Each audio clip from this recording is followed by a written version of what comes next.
මගේ දරු පෙටව අහසට දෑත දිගු කරන් හුව කොනේ රත්නදීප ජන්මභූමි කිව්වත් ඌ නටන රත්නදීප ජන්මභූමි ඌ නටන එකමයි කරන්නේ. හම්බ වෙන නංගිට නංගි එහෙම මන මියුසිකල් ෂෝ එකකට ගිහින් තියෙනවා. වෙන කතා එපා. ඒයි මාත් එක වැඩේ ඉන්න. ගිහින් නැති කට්ටිය දැනගන්න. මියුසිකල් ෂෝ වල විවිධ චරිත හම්බ වෙනවා. සමහර යෝන් ඉන්නවා මේ මියුසිකල් ෂෝ එකට යන්නේ මාර ඒ කඩවල වල තියෙන දේවල් කන්න. කොත්තුත් කනවා, කොත්තු මිත් කනවා, හැම එකම කනවා, කාලා පහුවදා පුතේ ලැට්ටකේ බිත්ති හතර අල්ලගෙන තමයි වාඩි වෙන්නේ. අම්මා. එහෙම යෝන් ඉන්නවා. පෙරේත 70. සමහර යෝන් ඉන්නවා යන්නේ නම්බර 70ක් විතර සාක්කුවේ දාගෙන හරිද? හම්බ වෙන නංගිට නංගි එහෙම මනමාල කුකුල්ලෝ ඉන්නවා. නංගිලට නම්බර දෙන්න යන්න. යාළුවා දිහා බලන්න එපා බං. උඹලා එහෙම නෑනේ. පස්සේ ඕකේ ආතල්ම කෑල්ල පුතේ නංගි කෙනෙක් මැසේජ් එකක් දානවා. ඔයා කොයි නංගිද කියලා ඇහුවාම තමයි යොර වෙන්නේ. උන් යන්නේ පුතේ යන්නෙම බොණ්ඩ. කොහෙන් හරි අඩියක් පුඩියක් ගහ ගන්නවා. ආයේ පුතේ කන සාක්කුවේ හිටින්න. බෙල්ල සාක්කුවේ.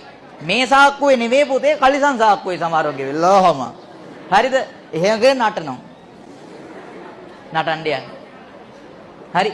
සමහර චරිත ඉන්නවා බං උන් යන්නෙම බොණ්ඩත් නෙවෙයි මනකොටවත් නෙවෙයි නටන්නමයි. හරිද? උන් පුතේ ස්ටේජ් එකේ ගායකයෙක් නැගලා සමහර යෝන් ඉන්නවා ඒ අතර පුතේ යන්නෙම ස්ටේජ් එකේ ඉස්සරහම හරියෙන් හිටගෙන අර ඩාන්සින් ක්‍රූ එකේ කෙල්ලෝ නටන්න එනකම් බලන් ඉන්නවා. ඇත්තටම උන් ටිකත් බං අර නිකන් නේද? රෙදියාරේ රෙදිපරි ටිකකින් ඇඳුම් ඇඳට වඩා ඇඳලා නැහැ වගේ.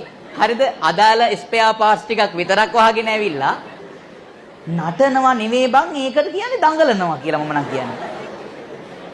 හරිද? අනිත් එක ඒ ගායකයොත් පුතේ නිකන් නේද? කාම් වයිබ් එක යන සින්දු හෙන්න දුක හිතෙනවා. මගේ දරු පැටව අහසට දෑත දිගු කරන්. ඒ මිනිහට වෙන්න තියෙන ඔක්කොම වෙලා. මිනිහාගේ ගෑණි රට ගිහින් දරුවෝ දෙන්න දාලා ගේ උකස් කරලා ණය ගෙවන්න විදිහක් නැහැ. ගේ සින්න වෙන්න යනවා. මිනිහට දරුවෝ දෙන්නව බලා ගන්න බෑ. දරුවෝ අඬනවා අම්මා එන්නේ කියලා. අම්මා ගැන විස්තරයක් නැහැ. මේ අයියෝ මිනිහට එපා වෙලා මිනිහා බිබී නන්නත්තර වෙලා කෙලවෙන්න ඕනේ හොඳ මේකෙන් කෙලවෙලා යෝ කියන්නේ මගේ දරු පැටව වහසට දෑත දිගු කරන්න. අම්මා ඒ කියා ගමටම හඬ තලයි වැරි. මොන්න ගායකයා එනවා. හරිද? මගේ දරු පැටව වහසට දෑත දිගු කරන් හුව කොනේ අම්මා ඒ කියා ගමටම හඬ තලයි වැරි. අන්න එතකොට රෙද්ද කරේ තියාගෙන අර ගෑනුට කියනවා ස්ටේජ් එකට.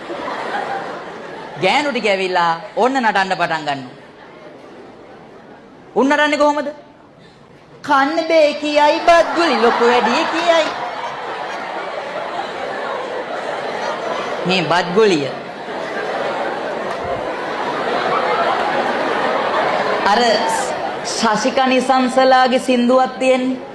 කිරි වෙහෙරට මල් නෙළුවට ඔබේ මතකය මට සුවඳයි. මල් අරගෙන ගිය ඔයාට සම්මා නටන්නේ කොහොමද ඩාන්සින් ක්‍රූ එකේ කෙල්ලෝ ටික?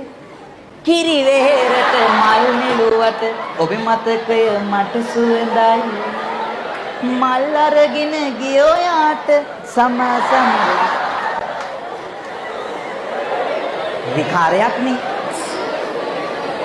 බං නටන්නේ දන ගහගෙන. දන ගහගෙන නැටුව හැකිද? වෙන මොකක් හරි කුණු හarpයක් නම් කළ හැකියි. මේ ස්ටේජ් එකේ දන ගහගෙන ඒ වගේ විශාල දේවල් ටිකක් තමයි මෙතන කරන්නේ. ඉතින් ඒකට මිනිස්සුන්ගේ රාගය ඇවිස්සෙනවා.